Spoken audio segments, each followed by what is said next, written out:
नमस्कार दोस्तों। प्रस्तुत है मुंशी प्रेमचंद्र द्वारा लिखित उपन्यास गोदान भाग 1। यदि ये कहानी पसंद आए तो मेरे चैनल को लाइक सब्सक्राइब शेयर जरूर करें। होरी राम ने दोनों बैलों को सानी पानी देकर अपनी स्त्री धनिया से कहा, गोबर को ऊख गुड़ने भेज देना, मैं ना जाने कब लौटूं। जरा मेरी लाठी दे दे। धनिया के दोनों हाथ गोबर से भरे थे, उपले पाथ कर आई थी। बोली, अरे कुछ रस पानी तो कर लो, ऐसी क्या जल्दी है। होरी ने अपने झुर्रियों से भरे हुए माथे को सिकोड़कर कहा, तुझे रस पानी की पड़ी है। मुझे यह चिंता है कि अबेर हो गई तो मालिक से भेंट ना होगी। स्नान पूजा करने लगेंगे तो घंटों बैठे बीत जाएगा। इसी से तो कहती हूँ कुछ जलपान कर लो, और आज ना जाओगे तो कौन सा हर्ज होगा। अभी परसों तो गए थे। तू जो बात नहीं समझती उसमें टांग क्यों अड़ाती है। भाई मेरी लाठी दे दे और अपना काम देख। यह इसी मिलते जुलते रहने का प्रसाद है कि अब तक जान बची हुई है, नहीं कहीं पता ना लगता किधर गए। गांव में कितने आदमी तो हैं, किस पर कुड़की नहीं आई। जब दूसरे के पाँव तले अपनी गर्दन दबी हुई है तो उन पाँवों को सहलाने में ही कुशल है। धनिया इतनी व्यवहार कुशल ना थी। उसका विचार था कि हमने जमींदार के खेत जोते हैं तो वह अपना लगान ही तो लेगा। उसकी खुशामद क्यों करें, उसके तलवे क्यों सहलाएं। यद्यप अपने वैवाहिक जीवन के इन 20 वर्षों में उसे अच्छी तरह अनुभव हो गया था कि चाहे कितनी भी कतर ब्योत करो, कितना ही पेट तन काटो, चाहे एक एक कौड़ी को दांत से पकड़ो, मगर लगान बेबाक होना मुश्किल है। फिर भी वह हार ना मानती थी और इस विषय पर स्त्री पुरुष में आए दिन संग्राम छिड़ता रहता था। उनकी 6 संतानों में अब केवल 3 ही जिंदा हैं।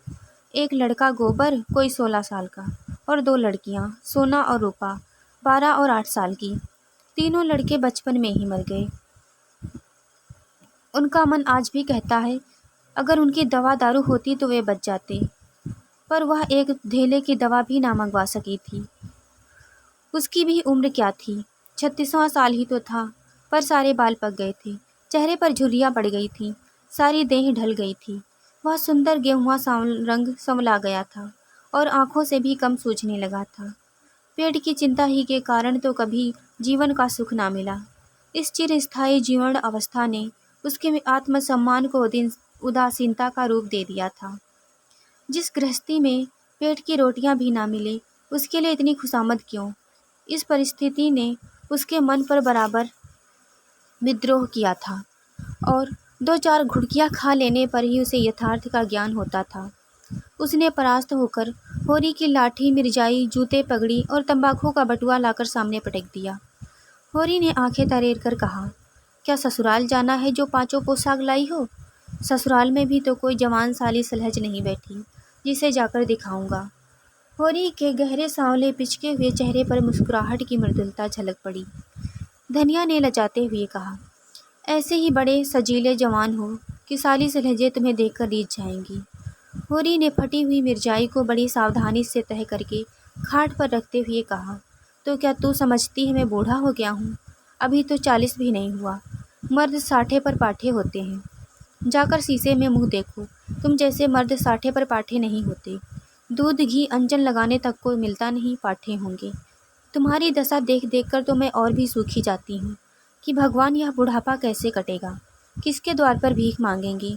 होरी की वह क्षणिक मृदुलता यथार्थ की इस आँच में झुलस गई थी।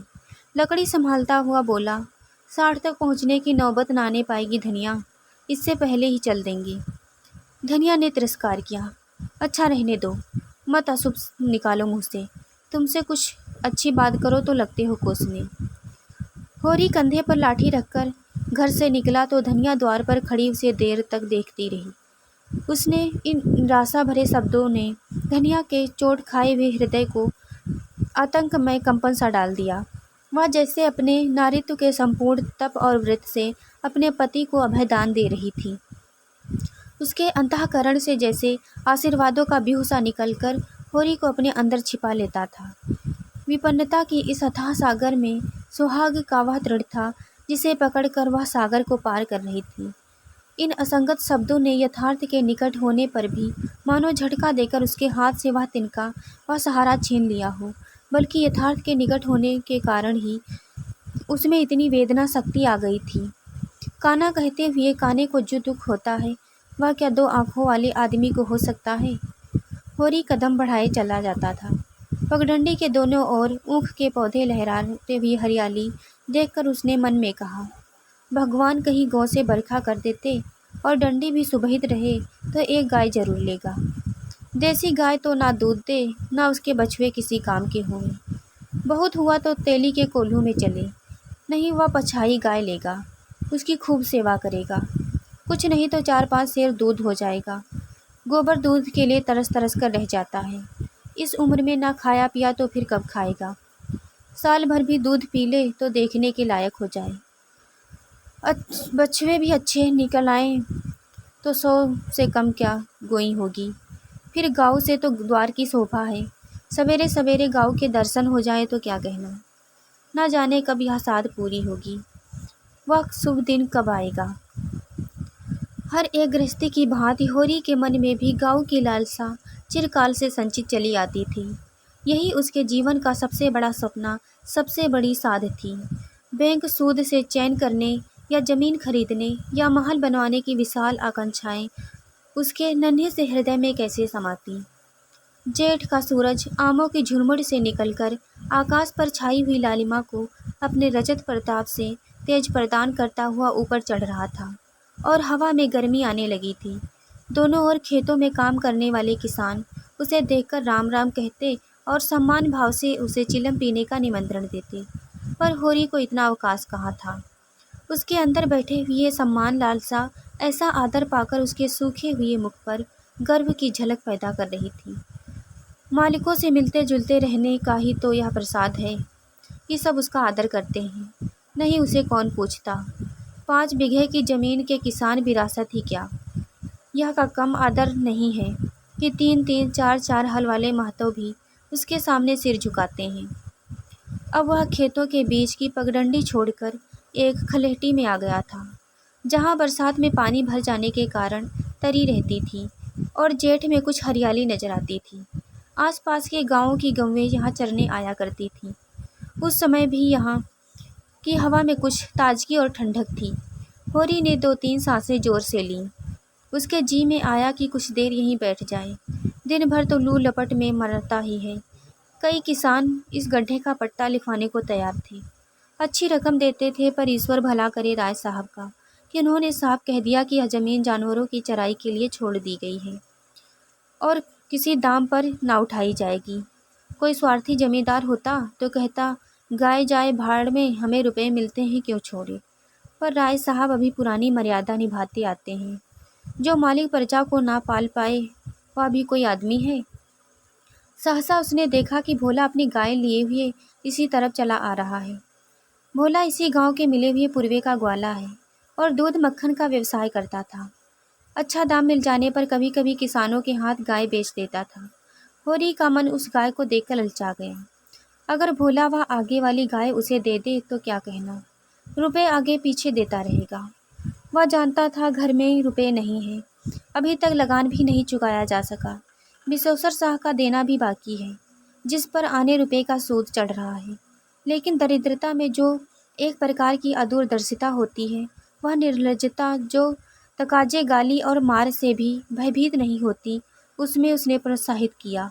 बरसों से जो साध मन के को आंदोलित कर रही थी, उसने उसे विचलित कर दिया। भोला के समीप जाकर बोला, राम राम भोला भाई, कहो क्या रंग ढंग है। सुना है अब की बार मेले से नई गाय लाए हो। भोला ने रुखाई से जवाब दिया। होरी के मन की बात उसने ताड़ ली थी।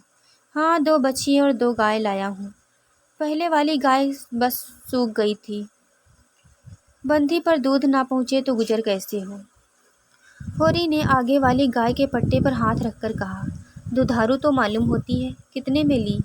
भोला ने सान जमाई। अब की बाजार तेज रहा महतो, इसके 80 रुपये देने पड़े।